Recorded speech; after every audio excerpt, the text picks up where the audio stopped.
ሂጂ። የአንቺ ምርጫ። ምን? አዎ የአንቺ ፍላጎት የሚጠላ ማንም።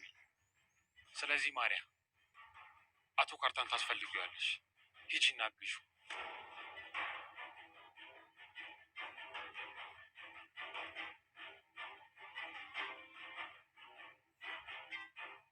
እውነቱን ንገሪኝ ካልሽ የእኔና የእሷ ህይወት ቢያበቃ ብዬ አስባለሁ።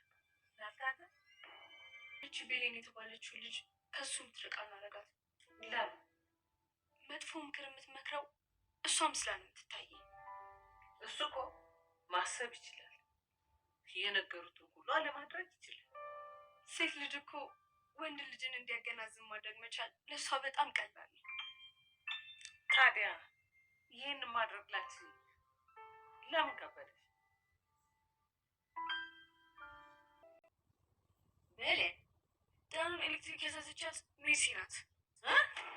አዎ ዳኑ እንዳላገኘ ስጠይቃት ነገረች። ይቺ ሴት ሁሌም ቢሆን እንደዚህ ናት። ሁሌም ይሁን ተብሎ የሚተለፍ ነገር እኮ አይደለም ያደረገችው። እስኪ አስቢው፣ ዳኑ አንተናት ቢሆን ስኖሩ እንደዚህ በቀላል ሁኔታውን ሳናውቅ እሷ በሰላም ትኖር ነበር። እንዴት አድርሻ አያቴ? እንዴት አድርሻ አበባዬ? አድሬያለሁ። ምነው አምነንን እንዴት አድርካትዩም እንዴ? ያው አዳሩን ማወቅ አስፈላጊ ስላልሆነ አይደለ ስልኩን ሳያነሳልኝ የቆየው። ኧረ እንደዛ አይደለም የኔ ልጅ፣ ያው ሩጫ ላይ ስለሆነ ነው። ተይው አያቴ፣ ማስረዳት አይጠበቅብሽም።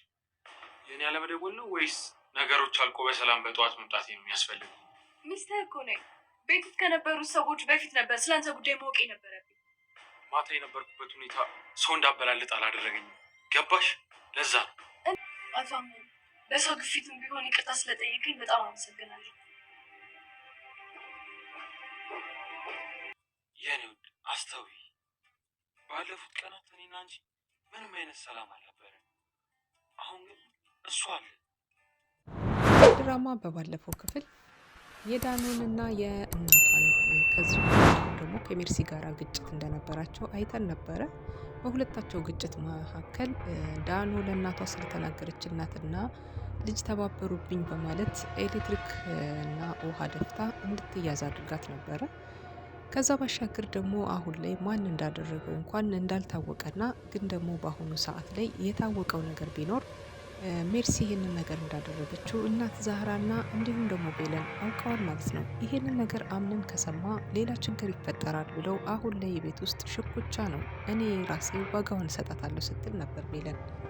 ማሪያ በአሁኑ ሰዓት ላይ ቆርጣለች ለመሄድ ወደ ሌላ ቦታ ለመቀየር ወይም ደግሞ አቶ ካርታን አባቷ ወደሚገኙበት ቦታ ለመሄድ ዝግጅቷን እያጠናቀቀች ይመስላል። ልብሷን ከሻንጣ ላይ እየከተተች እያየናት ነበር። በዚህ መካከል ላይ እንግዲህ አምነን ቆራጥና የሆነ ቆፍጣና አነጋገሮችን ሲናገራት ነበረ። ከዚህ ቀደም እንዳየነው ከባሮክ ጋር አንድ ላይ ሆና ቤለንን የሱ ለማድረግ እሷ ደግሞ አምነንን የሷ ለማድረግ እንደተነጋገሩና በእጃቸው ሲጨባበጡ ነበረ። ምክንያቱም ደግሞ ሁለታቸው አላማቸው አንድና አንድ የሆነው የማሪያና እንዲሁም ደግሞ የአምነን ወንድም የሆነው ባሮክ ሀሳባቸው አንድ አይነት እንዲሆንና ሁለታቸውም የተለያየ ሀሳብ ሳያስቡ በአንድ አይነት መንገድ ሁለታቸውን እንግዲህ ድል የሚያደርጋቸው ነገር ቢኖር አምነንን ማንበርከክና እንዲሁም ቤለንን በሱ ፍቅር መጥመድ ነው። የሁለታቸው ሀሳብ አንድ እንዲሆን በእጃቸው ሰላምታ ተሰጣተው እንደ አዲስ ታውቀው ነበረ። አሁን ላይ አዲስ ሀሳቦች በአምነን ዙሪያ እየመጡ ይገኛሉ። ምክንያቱም በህይወቱ ላይ ወሳኝ የሆነችዋ ሴት ብሌን ብቻ እንደሆነች በደንብ አድርጎ ያውቃል። ከብሌን ውጭ ሌላ ሴት ላይ ልቡ የማያማትረው አምነን አሁንም ቢሆን ለማሪያ ትልቅ ቦታ ሰጥቷት አያውቅምና በህልክ ተገፋፍቶ ማሪያን እንግዲህ እንደሚወዳትና ወደዛ እንዳትሄድ እንዳደረጋት ከዚህ ቀደም አይተን ነበር። በአሁኑ ላይ አቶ ካርታንን አላለማስቀየም ብሎ ያደረገው ነገር ዛሬ ዋጋ ሊያስከፍለው ነው። ግን በተዘዋዋሪ መንገድ የማርያም ቢሆን ጸባያ እየተስተካከለ ሳይሆን እየባሰባትና መጥፎ ባህሪዎቿ አጉልተው ዛሬ ላይ እየታዩ ይገኛሉ። በሰበባ ሰበቡ ጊዜ አልሰጠህኝም በሚለው ሂደት ከአቶ አምነን ጋር እየተጣላች ያለችው ማሪያ አሁን አገር ለቀቅ አድርገን ትንሽ ቦታ ዘና ብለን እንመጣለን ስትል እኔ እቃ አይደለሁም እንደፈለገሽ በፈለገሽ ሰዓት ና እንሂድ ተነስ የምትይኝ በማለት ቀድማ አለመናገሯን ሲነግራት ነበር። አንቺ ሂጂ ለአባትሽ ታስፈልጊዋለሽ፣ አባትሽን አግዥ በማለት ሲናገር ቤለን ካጠገቡ ቁጭ ብላ ስለነበር እጅጉን በጣም ተናዳ ቤለን በልቧም እንዲሁም ደግሞ ፈገግ እያለች ስታሳየው ነበር ለአምነን። ምክንያቱም ደግሞ የማርያ እንደዚህ መሆን ከቤለን ላይ ያለው ፈገግታ ያስታውቅባት ነበረ። አሁን ላይ አምነን እንግዲህ ብዙ ችግሮችንና መከራዎችን አልፈን እጅ ለእጅ ተያይዘን በስተመጨረሻም ድል አድርገን ሁለታችን በአንድ እንሆናለን፣ ይህንን ፈተና እናሳልፈዋለን፣ ይሄም ያልፋል እያለ እያጽናናት ቤለንን ይገኛል። በተቃራኒ መንገድ ደግሞ አሁን ላይ የእናት ሴማ ከባዱ ውጥረት ከቤለን ጋር ተጀምሯል። አሁን ቤለን እና ማርያም በአሁኑ ሰዓት እየተጣሉበት ያሉበትን ጉዳይ ከማርያ የበለጠ አሁን እናት ሴማ ጉዳዩን አጥብቃ የያዘችው ትመስላለች። ምክንያቱም ደግሞ አምነን ጊዜ የማይሰጣት ሁሉንም ነገር የቤለንን ወሬና ምክር እየሰማ ይመስለኛል ብላ ስለተናገረች አሁን ላይ ትኩረቷን እናት ሴማ ወደ ቤለን አዙራለች። ቤለንንም ለመቆጣት ፊቷን ኮስተር ስታደርግባት አይተን ነበር። እናት ሴማም ወደ ክፍሏ ሄዳ ከአምነን ጋር ምርጥ ጊዜ ረዘም ያለ ሰዓት እናሳልፋለን ብሎ ከቤለን ክፍል ነበረ። ባለትዳር ክፍል ምን ትሰራለህ? ምንስ እያደረክ ነው? እኔ ይችን የመሰለች ሴት አቅርቤልህ እያለች እናት ሴማም እንግዲህ በቁጣ ስትገንፍላ ስትናገረው እንደነበር አይተናል። ግን ደግሞ ቢሆንም እናት ሴማ ይሄንን ሁሉ እያደረገች ያለችው ለአምነን የምትገባው ሴት ወይም ደግሞ ከኋላው የመጡ ሁላቸውም እያገቡ የራሳቸውን ህይወት እየኖሩ ሲቀጥሉ እሱ ግን ሁልጊዜ ወደ ኋላ መሄዱና እንዲሁም የተጎዳ ስለመሰላቸው ነው። በነገራችን ላይ ከዚህ ቀደም ነግሯቸው ነበረ። እኔ ማንም ሴት ከልቤ ውስጥ ልትገባ አልቻለችም። ግን ደግሞ በጄሪና በሱ መካከል ላይ የነበረው የፍቅር ሂደት እስከ ልጅ መውለድም ደረጃም ሊደርሱ እንደነበር አይተነው ነበረ። በሰው ፊት ነው የቤተሰቤ አባል ሆናለች፣ ፍቅሯን ተቀብያለሁ፣ የዚህ ቤተሰብ አካል ናት ብሎ ሲያስታውቃት የነበረም ጊዜ በህልክና እንዲሁም ቤለንን ለማናደድ እንደነበረ የታወቀ ነገር ነው። ግን ደግሞ ከእሷ ጋር ምንም አይነት ግንኙነት እንዳልነበረው ራሷ ጄሪ ታውቃለች። ምክንያቱም በመድሃኒት ምክንያት አድርጋ ከእሱ ጋር እንደተኛች አስመስላለች። የምስጦፋ ልጅ ነበር ያረገዘችው ከዚህ ቀደም። አሁን ላይ ደግሞ ሌላ ተአምር የተከሰተ ይመስላል። ከማን እንዳረገዘችው የማይታወቅ ግን ደግሞ የሕክምና መረጃ እንዳረገዘች የሚያሳይ በሁለቱ እጆቿ ጨብጣ የያዘችው ማስረጃ ነገር ይታያል ማለት ነው።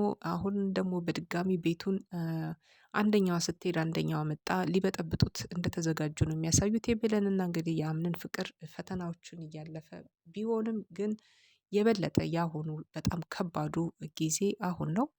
ይቺ ጄሪ የተባለችቷ ሴት በአሁኑ ሰዓት ላይ ከቤት ወጣለች። ግን ደግሞ አርግዣለሁ ብላ ወደ ቤት ልትመለስ ያሰበች ትመስላለች። አካሄዷ እንደዛ ነው። ምክንያቱም እዚህ ቤት ውስጥ ለመግባት ብዙ ነገሮች የቀሩባት ነገሮች ህይወት መሯታል። ብዙ ነገሮች ተበላሽታለች። ስለዚህ አሁን ላይ ይሄን ለማስተካከል ወደ አምነን ቤት ልትመለስ ትችላለች። ወይም ደግሞ ከምስጦፋም ድንገት ከሱም አርግዛ ሊሆን ይችላል። ምክንያቱም የቀድሞ ፍቅራችንን እንደ አዲስ እናድሰዋለን ብሎ ምስጦፋ ሲነግራት ነበር ከዚህ ቀደም እና ይሄ ነገር እውነት ሆኖ ሊሆንም ይችላል፣ አይታወቅም። በሌላ በኩል ደግሞ ትኩሳት የሆነው እናት ዛህራና እንዲሁም ቤለን ያወቁት የህፃን ዳኑ መውደቅና እንዲሁም ደግሞ በኤሌክትሪክ የመያዙ ጉዳይ ከሜርሲ ጋር እየተያያዘ መሆኑና ሜርሲ ደግሞ በዚህ ጉዳይ ላይ እጅ ከፍንች እንደተያዘች እስካሁን ድረስ አላወቀችም ነበር። በስተመጨረሻም ቤለን የነገረቻት ነገር በጣም አሳስቧትና በጣም አስደንግጧታል። ለቤለን እንግዲህ ልትጥላት ሌላ እቅዶችን ልታቅድ ትችላለች። እዚህ ቤት ውስጥ ማንም ሊያግዝልኝ ሆነ ማንም ሊረዳኝ አይችልም። በዚህ ሰዓት ላይ ያለሁት እኔና እኔ ብቻ ነኝ። ማን ጋር ቤተሰብ ልሆን እያለች ትገኛለች ማለት ነው። ማርያ ሻንጣዋን እያዘጋጀች ነው። ቤለንና እንዲሁም ሜርሲ ደግሞ በራሴ መንገድ እቀጣታለሁ ስላለች ሜርሲ እንግዲህ ለቅጣት እየተዘጋጀች እንዲሁም ደግሞ እሷም ለበቀል የተዘጋጀች ትመስላለች።